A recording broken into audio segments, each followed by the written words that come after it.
Hello everyone, আসসালামু আলাইকুম। Welcome to my channel. আজকে আমি আপনাদের সাথে শেয়ার করব ঘরোয়া কিছু উপকরণ দিয়ে একদম পারফেক্ট ইলিশ পোলাও কিভাবে রান্না করতে পারবেন।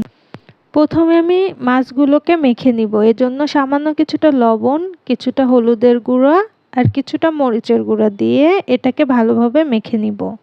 এখন কড়াইয়ে তেল দিয়ে দিচ্ছি। আমি তেলের পরিমাণটা একটু বেশি দিব, কারণ যেই তেলটা বেঁচে থাকবে সেটা দিয়ে আমি পোলাওটা রান্না করব।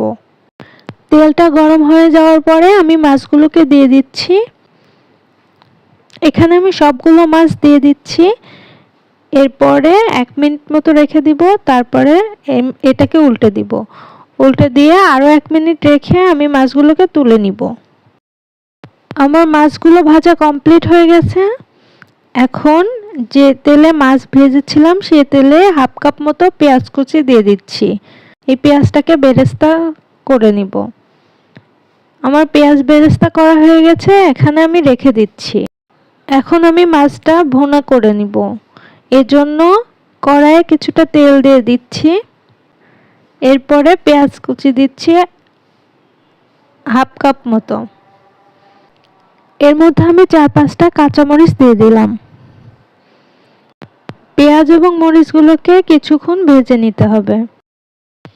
পেঁয়াজ এবং মরিচগুলোকে ভালোভাবে ভেজে নেওয়া হয়ে গেলে এখন আমি এর মধ্যে পেঁয়াজ বাটা দিয়ে দিব। এখানে 2 চামচ পেঁয়াজ বাটা দিয়ে দিলাম। এরপরে আদা রসুন বাটা দিব 2 চামচ মতো।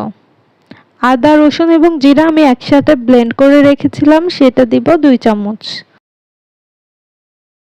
এখানে 1 চামচ মরিচের গুঁড়া দিয়ে দিলাম। এখানে পরিমাণ মতো লবণ দিয়ে দিলাম। এরপরে সামান্য কিছুটা পানি দিয়ে মশলাটাকে ভুনা করে নিতে হবে। মশলাটা ভুনা করা হয়ে গেছে। এখন এর মধ্যে আমি আরও কিছুটা পানি দিয়ে দিব। পানিটাতে বলক চলে আসলে আমি মাছগুলোকে দিয়ে দিব। মাছগুলোকে দেওয়ার পরে এটা কিছুক্ষণ ভুনা করে নিতে হবে। আমি এখন চুলার জালটা একটু লো হিটে রেখে এটাকে রেখে দিব।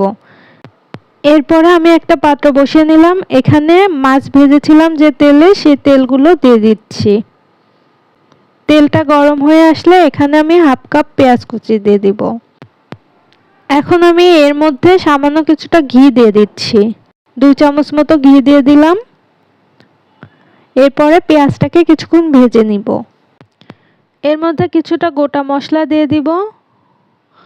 লবঙ্গ, দারচিনি এবং এলাচ। খুবই কম পরিমাণে মশলা এখানে দিতে হবে। আপনারা এই রান্নাটা যত কম মশলায় রান্না করবেন এটা তত বেশি ভালো হবে।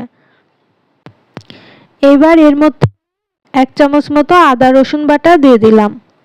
এটাকে আরও কিছুক্ষণ ভেজে নিব। আমার মশলাগুলো ভাজা হয়ে গেছে। এখন আগে থেকে আমি চাল ধুয়ে পানি ঝরতে রেখেছিলাম, সেগুলোকে দিয়ে দিলাম। এখানে চাল দেওয়ার পরে ভালোভাবে এই চালগুলোকে ভেজে নিতে হবে। এই চাল ভাজা যত বেশি ভালো হবে পোলাওটা তত বেশি ঝরঝরে হয়। চালটা মিডিয়াম টু লো হিটে রেখে প্রায় 4-5 মিনিটের মতো ভেজে নিতে হবে। চালটা ভাজা হয়ে গেছে। এখন আমি এখানে পরিমাণ মতো গরম পানি দিয়ে দিচ্ছি।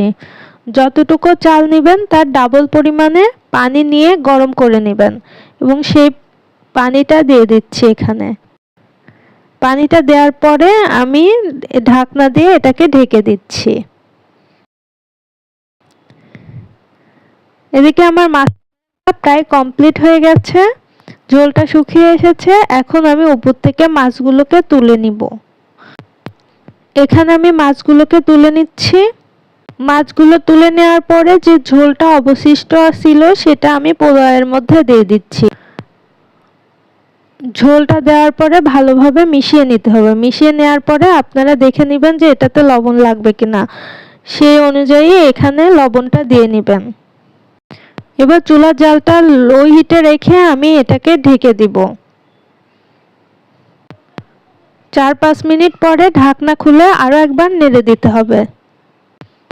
আপনারা দেখে বুঝতে পারছেন ভাতটা কতটা ঝরঝরে হয়েছে।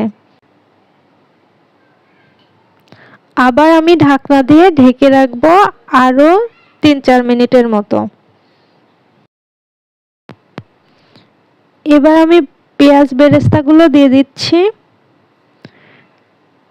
এরপরে মাছগুলোকে এর উপরে রেখে দিব। আমি সবগুলো মাছ দিয়ে দিচ্ছি এখানে। সবগুলো মাছ দেওয়া হয়ে গেলে যতটুকু পেঁয়াজ বেরেস্তা ছিল সেগুলোও দিয়ে দিব। দেওয়ার পরে আমি ঢেকে রেখে দিব কিছু সময়ের জন্য।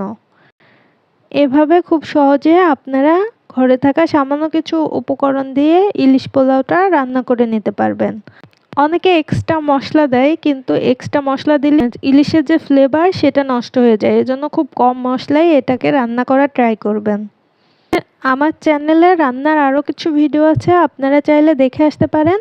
আমার ভিডিওগুলো ভালো লেগে থাকলে অবশ্যই লাইক, কমেন্ট এবং শেয়ার করতে ভুলবেন না। পরবর্তী আপডেটগুলো পাওয়ার জন্য চ্যানেলটি সাবস্ক্রাইব করে পাশেই থাকবেন।